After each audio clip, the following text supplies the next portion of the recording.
Hello everyone, this is Meenu. Welcome to my channel learning plus. मैं आज से आपको अकाउंट सिखाने वाली हूँ। मैं चैप्टर फर्स्ट यानी बिगनिंग से स्टार्ट करूँगी। बिकॉज़ आप लोग नए हो तो मैं कोशिश करूँगी मैं स्टार्टिंग में थोड़ा स्लो चलूँ, जिससे कि आपका बेस बन जाए और आप अकाउंटिंग ईज़िली कर पाएँ। सो स्टार्ट करते हैं। आपका फर्स्ट चैप्टर है इंट्रोडक्शन ऑफ अकाउंटिंग। इसमें हम 4 कंसेप्ट पढ़ने वाले हैं। First, meaning of accounting. Second, object of accounting. Third, role of accounting. And fourth, base term in accounting. So first point is meaning of accounting. Accounting होता क्या है, accounting हम करते क्यों हैं। सपोज एस के नाम का एक बिजनेसमैन है, उसने एक बिजनेस स्टार्ट किया। ठीक है, उसे बिजनेस स्टार्ट करने में के लिए बहुत सारी चीज़ें करनी होती है। अकाउंट में हम मेनली बिजनेस के बारे में पढ़ने वाले हैं और बिजनेस में जो भी ट्रांजैक्शन होते हैं उसका हमें अकाउंटेंसी में रिकॉर्ड करना होता है। जैसे मैं सामान खरीदूंगी, सामान बेचूंगी, प्रॉफिट मार्जिन निकालूंगी, उधार में माल बेचूंगी, किसी से उधार में माल खरीदूंगी, कैश में बेचूंगी या फिर कैश में खरीदूंगी। मे बी कहीं कहीं मेरा लॉस भी होगा। ठीक है, तो इस तरह के बहुत सारे ट्रांजैक्शन होते हैं जिसका हमें एक रिटन रिकॉर्ड बनाना होता है। जब हम किसी शॉप में सामान परचेस या सेल करते हैं तो हमें उसकी डिटेल को रिटन में अपने पास रिकॉर्ड करना होता है। उसे ही हम अकाउंटिंग कहते हैं। Meaning of accounting. Accounting refers to collecting, summarising, analyzing and reporting the information of business in monetary terms. Accounting refers to collecting यानी जो भी डाटा है उसे कलेक्ट करना, समराइजिंग समरी की फॉर्म में लिखना, एनालाइजिंग एनालाइज करना, चेक करना, एंड रिपोर्टिंग इन्फॉर्म करना। क्या इन्फॉर्म करना? इंफॉर्मेशन ऑफ बिजनेस, बिजनेस की इंफॉर्मेशन। कौन सी टर्म्स में? मॉनेटरी टर्म्स में, यानी जितनी भी ट्रांजैक्शन है वो मनी की टर्म्स में होनी चाहिए। Next is object of accounting. Accounting के ऑब्जेक्ट क्या क्या होते हैं? First, to maintain full and systematic record of business transaction. Account बनाने का सबसे पहला पर्पज़ ही ये होता है कि हम एक सिस्टमेटिक रिकॉर्ड रखें सभी बिजनेस ट्रांजैक्शन का, कि बिजनेस में जितनी भी ट्रांजैक्शन हो रही हैं वो एक सिस्टमेटिक वे में यानी कि प्रॉपर ऑर्डर में मेंटेन की जा सके। Second is to calculate profit और लॉस। सभी बिजनेस का ये एक मेन पॉइंट होता है कि हम जो भी बिजनेस कर रहे हैं उसमें हम सक्सेसफुल हैं या नहीं, प्रॉफिट आ रहा है या लॉस आ रहा है। तो यह पता लगाने के लिए हम क्या करते हैं? अकाउंटिंग करते हैं। Third is to ascertain financial position of the business. यह एक्चुअल में आपकी फाइनेंशियल पोजीशन को शो करता है, आपकी वेल्थ को शो करता है। दो अलग अलग चीज़ें होती हैं, इनकम और वेल्थ। बेसिकली मनी से जो इनकम होती है वो मनी से रिलेटेड होती है और वेल्थ असेट्स से। Assets means property. तो फाइनेंशियल पोजीशन में हम यह देखते हैं कि कोई फाइनेंशियल किस तरह से और कितना स्ट्रॉन्ग है। Fourth point is to provide accounting information to the interested parties. बहुत सी पार्टीज को हमारी अकाउंटिंग इंफॉर्मेशन चाहिए होती है। जैसे आप लोन लेने गए हैं, क्या बैंक आपको ऐसे ही लोन दे देगा? नहीं, बैंक आपकी फाइनेंशियल पोजीशन चेक करेगा। बैंक चेक करेगा कि यह लोन देने लायक है भी या नहीं। हमें यह सब कैसे पता चलेगा? हमें ये सब अकाउंट्स देखकर पता चलेगा। तो यह सब चेक करने के लिए इंफॉर्मेशन देनी होती है अलग अलग पार्टीज़ को।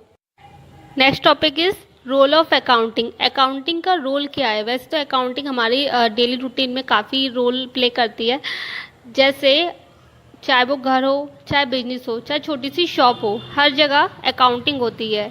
The role of accounting has been changing with the change of economic development and increasing social demand. Economic development में चेंज एंड सोशल डिमांड की बढ़ती डिमांड के साथ अकाउंटिंग के रोल में भी चेंज होता रहा है। It describe and analyze a mass of data of an enterprise through measurement, classification and summarization। यानी कि एंटरप्राइज के मास ऑफ डाटा के थ्रू मेजरमेंट, क्लासिफिकेशन और समराइजिंग करती है।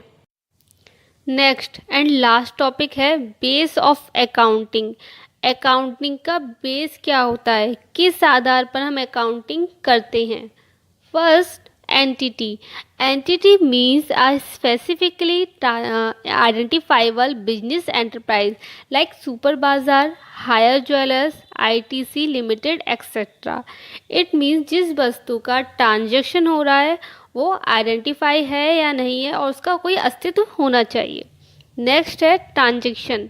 ट्रांजैक्शन दो चीज़ों के बीच होना चाहिए और मॉनेटरी टर्म्स में होना चाहिए। ट्रांजैक्शन में बी कैश ट्रांजैक्शन और credit transaction. Next, assets. Assets are economic resource of an enterprises that can be usefully expressed in monetary terms. ये टू टाइप्स की होती हैं, fix assets and current assets. Next, liabilities. Liabilities are obligation और debts then an enterprise has to pay at some time in the future. It means liabilities वो लोग होते हैं जिसमें हमें बिजनेस के लिए उधार लिया है, जिनसे हमने बिजनेस के लिए उधार लिया है और इन फ्यूचर हमें उन्हें पे करना है। ये भी टू टाइप्स की होती है, long terms liabilities and short term liabilities. आगे हम इन दोनों के बारे में ठीक से डिटेल में पढ़ने वाले हैं। Next, capitals. Amount invested by owner in the firm is known as capital. Sales. Sales are total revenue from goods or services sold to customer. Sales may be cash sales or credit sales. Revenue. Revenue is also called economic. इसे हम एक तरह से income ही बोलते हैं।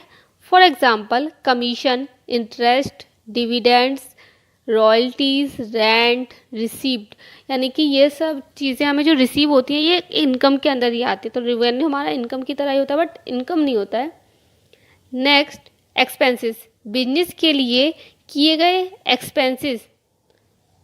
Expenses होते हैं। For example, depreciation, rent, badges, salaries, interest, light, water bill and telephones, यानी कि इन सब के जो बिल्स हमें पे करने होते हैं इसे हम एक्सपेंसेस बोलते हैं। एक्सपेंडिचर, ये भी एक्सपेंसेस की तरह ही होते हैं बट बिजनेस में अर्निंग के लिए इन्वेस्ट करना, जैसे मैंने अपने बिजनेस के लिए मशीन खरीदी या फिर फर्नीचर खरीदा तो उसे परचेज करने के लिए मैं कुछ कैश पे करूँगी।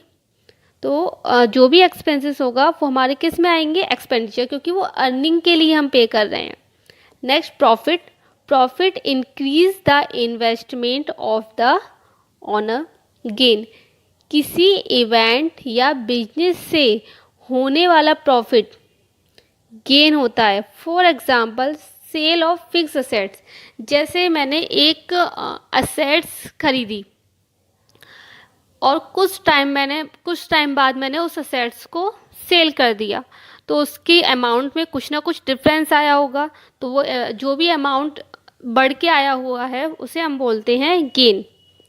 Next, loss. लॉस ऑलरेडी हमें पता है क्या होता है, जैसे कि हमने गुड्स खरीदा एंड सेल किया तो अगर उसका अमाउंट जितना हमने एक्चुअल कॉस्ट से उससे कम आया है तो हमारा लॉस होगा।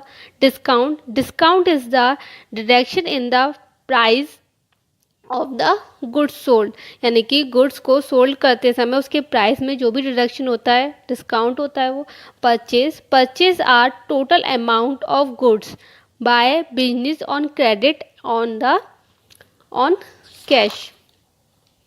Next, goods. It refers to the product in which the business unit is dealing. This is goods. Next, debtors. Debtors हमारी assets होती हैं। Sell goods and services without received money. जब हम किसी को goods and services सेल करते हैं without money this is debtors. Same opposite होता है क्रेडिटर्स। क्रेडिटर्स हमारी लाइबिलिटीज़ होती हैं। Borrow goods and services without paid money, जब हम किसी से गुड्स और सर्विसेज उधार पर लेते हैं तब उसे हम क्रेडिटर्स कहते हैं। Next is stock. Stock is unsold goods, यानी कि जो माल बचा हुआ रह जाता है उसे हम बोलते हैं स्टॉक। तो आज के लिए इतना ही रखते हैं। नेक्स्ट वीडियो में मैं और भी टॉपिक्स क्लियर करूँगी। तब तक के लिए पढ़ते रहिए एंड वीडियो अच्छी लगी हो तो लाइक एंड सब्सक्राइब ज़रूर कीजिए। Goodbye and take care.